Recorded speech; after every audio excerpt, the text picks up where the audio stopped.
Hello everyone, welcome to NEET chemistry one. আজকে আমাদের topic হচ্ছে ফ্যাজান্স রুল।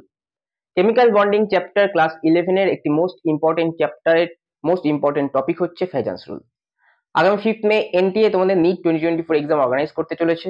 তো সেই রেসপেক্টে ফ্যাজান্স রুল একটি মোস্ট ইম্পর্টেন্ট টপিক। আজকে আমরা ফ্যাজান্স রুল কি ডিটেলসে জানবো, সেখান থেকে কি ধরনের কোশ্চেন আসতে পারে সেটা জানবো। এই যে 1.5 মাস বাকি আছে নিট এক্সামে, সেই 1.5 মাসের জন্য আমরা প্রত্যেক দিন গোটা নিট কেমিস্ট্রির উপরে যে সিলেবাসটা আছে সেটাকে ছোট ছোট টপিকে ভাগ করে প্রত্যেকদিন ভিডিও আপলোড করছি এবং তোমরা ভালো রেসপন্স দিচ্ছ।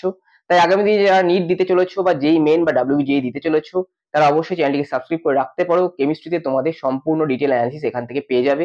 এখানে তোমরা প্রত্যেকটা প্রিভিয়াস ইয়ার কোশ্চেন সহ কনসেপ্ট ক্লিয়ারিং এবং ডাউট সলভিং এর সঙ্গে সঙ্গে শর্ট ট্রিকটাও জানতে পারবে। তাই যারা নিট 2024 এক্সাম দিতে চলেছো অথবা নিট 2025 দেবে বা পরবর্তীতে সায়েন্স নিয়ে পড়বে এবং কেমিস্ট্রি সাবজেক্টটা নেবে, তারা অবশ্যই চ্যানেলটিকে সাবস্ক্রাইব করে রাখতে পারো। তো চলো ভিডিওটি শুরু করছি। ফ্যাজান্স রুল শর্ট ট্রিক। আমাকে কোশ্চেনটা দেওয়া আছে, যে দুটো কোশ্চেন, এই দুটো কোশ্চেনই প্রিভিয়াস ইয়ার জেইতে দিয়েছিল। তো আমি ফার্স্ট কোশ্চেনটা পড়ছি, দেখো কি বলেছে। Among the following the maximum covalent character is shown by, option আছে 4টে আমার। তো এখানে ফ্যাজান্স রুল জানতে গেলে আমাদের জানতে হবে পোলারাইজেশন। পোলারাইজেশন কাকে বলে? আমাদের যে আয়নিক কম্পাউন্ডগুলো থাকে সেটা ক্যাটায়ন আর অ্যানায়ন নিয়ে তৈরি হয়। সেক্ষেত্রে ক্যাটায়নগুলোর যদি চার্জ ডিস্টর্ট হয় এবং অ্যানায়নগুলোর চার্জ যদি ডিস্টর্ট হয়, তাহলে তাদের কি হয়, তাদের যে ইউনিকনেস আছে, তাদের যে ইউনিফর্মিটি আছে চার্জে, সেটা ডিস্টার্ব হয় এবং সেক্ষেত্রে তাদের কি হয়, কোভ্যালেন্ট ক্যারেক্টার বেড়ে যায়। এই যে ডিস্টরশন অফ চার্জ, এটাকেই বলা হয় পোলারাইজেশন। এবার পোলারাইজেশন কার কার উপর ডিপেন্ড করবে, সেটাই হচ্ছে ফ্যাজান্স রুল। তোমরা একটু জেনে নাও। জাস্ট আমি দুটো তিনটে লাইনের মাধ্যমে মনে রাখবো এবং সেখান থেকেই সব ধরনের আমার কোশ্চেন আনসার হবে। Polarisation is directly proportional to the charge of ion, অর্থাৎ আয়নের চার্জ যত বাড়বে পোলারাইজেশন তত বাড়বে।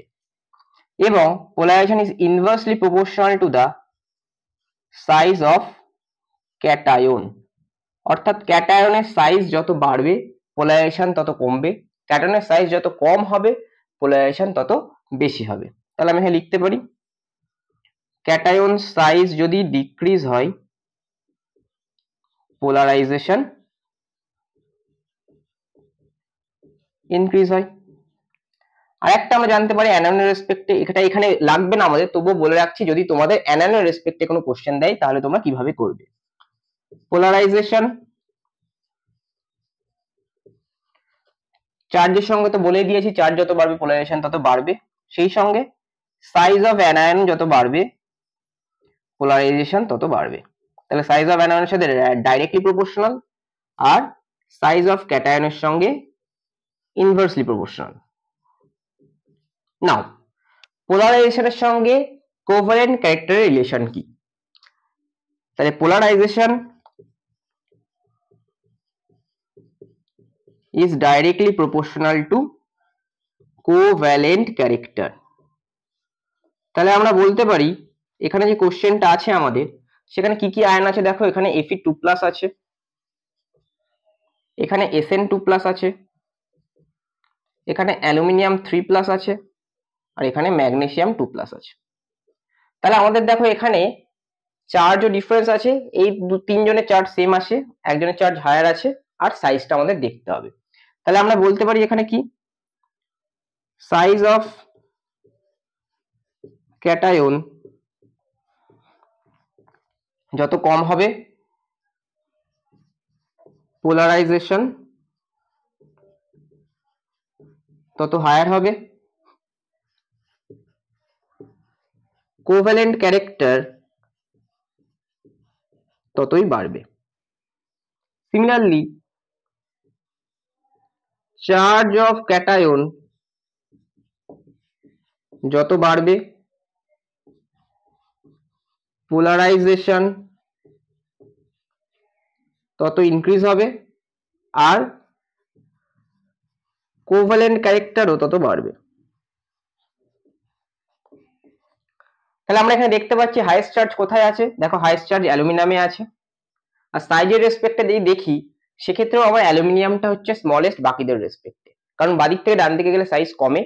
তো সেক্ষেত্রে আমার ম্যাগনেসিয়াম গ্রুপ 2 তে আছে, আর Fe আর টিন আমার ডি ব্লকের মধ্যে পড়ে যাচ্ছে, ডি ব্লকের মধ্যে পড়ে যাচ্ছে বলছে, সরি এফিটা ডি ব্লকে পড়ছে, আর টিনটা হচ্ছে আমার গ্রুপ 14 এ পড়ছে, এবং প্রচুর ডাউন দা গ্রুপ আছে, মানে আমাদের টিনটা হায়ার পিরিয়ড নাম্বার এলিমেন্ট আছে, তাহলে সেল নাম্বার হায়ার আছে, কিন্তু অ্যালুমিনিয়ামটা আমার থার্ড পিরিয়ড এলিমেন্ট আছে এবং গ্রুপ 3 তে আছে, তাহলে অ্যালুমিনিয়ামের সাইজটা টিনের থেকেও ছোট। তাই সবার থেকে ছোট কার? অ্যালুমিনিয়ামের সাইজ, এবং সেই সঙ্গে অ্যালুমিনিয়ামের চার্জটাও হায়ার।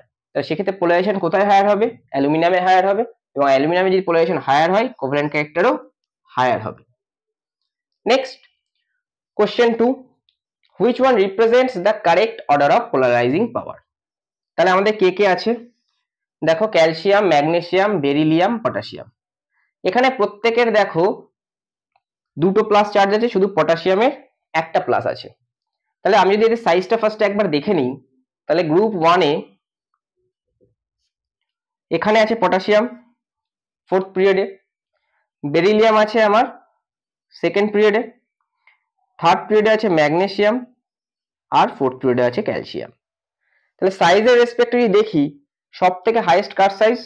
পটাশিয়ামের সাইজ, পটাশিয়াম সব থেকে হাইয়েস্ট। তারপরে কে আসে সাইজে? সাইজে আসে, সরি, পটাশিয়ামের সাইজ সব থেকে হাইয়েস্ট, তাহলে সাইজ তারপরে কার বেশি? ক্যালসিয়াম, তারপরে ম্যাগনেসিয়াম, তারপরে বেরিলিয়াম। কারণ ডাউন দ্য গ্রুপ সাইজ বাড়ে, তাহলে এদের মধ্যে সব থেকে হাইয়েস্ট ক্যালসিয়াম, তারপরে কি ম্যাগনেসিয়াম, তারপরে বেরিলিয়াম, আর বাদিক থেকে ডান দিকে গেলে সাইজ কমে, তাহলে পটাশিয়ামের সাইজ হায়ার দেন ক্যালসিয়াম। তাহলে এদের সাইজের অর্ডার এইটা, তাহলে সাইজের অর্ডার কোনটা হবে? এই প্লাস বসিয়ে দাও, 2 প্লাস 2 প্লাস 2 প্লাস, এটা হচ্ছে সাইজ। তাহলে পোলারাইজেশন অর্ডার কি হবে? পোলারাইজেশন অর্ডার জাস্ট উল্টোটা হবে। পোলারাইজেশন অর্ডার যদি উল্টো হয়, তাহলে সাইনটা আমি উল্টে দেবো, কে প্লাস সব থেকে কম হবে, তারপরে ক্যালসিয়াম 2 প্লাস হবে, তারপরে ম্যাগনেসিয়াম 2 প্লাস হবে, আর তারপরে বেরিলিয়াম 2 প্লাস হবে। তাহলে এই হচ্ছে অর্ডার, অপশন ডি। তো এই ছোট্ট একটি টপিক কিন্তু আমরা ফ্রেজান্স রুলে যদি দেয় এই ধরনের কোশ্চেন আমরা কিন্তু খুব সহজেই করে আসতে পারবো। কোনো পার্ট কিন্তু এইবার নিট 2024 এ ছাড়া যাবে না, কারণ যেহেতু সিলেবাস রিডিউস হয়েছে, পার্ট চ্যাপ্টার কোশ্চেন বেড়ে যাবে, এবং যে টপিকগুলো থেকে কোশ্চেন দিত না আগে, সেই টপিক থেকেও কিন্তু একটা দুটো কোশ্চেন দেখা যেতে পারে। তো ভিডিওটি কেমন লাগলো অবশ্যই জানিও, ভালো লাগলে লাইক করো, কমেন্ট করো, সাবস্ক্রাইব করতে ভুলো না, আর বন্ধুদের সঙ্গে অবশ্যই শেয়ার করে দিও। নমস্কার।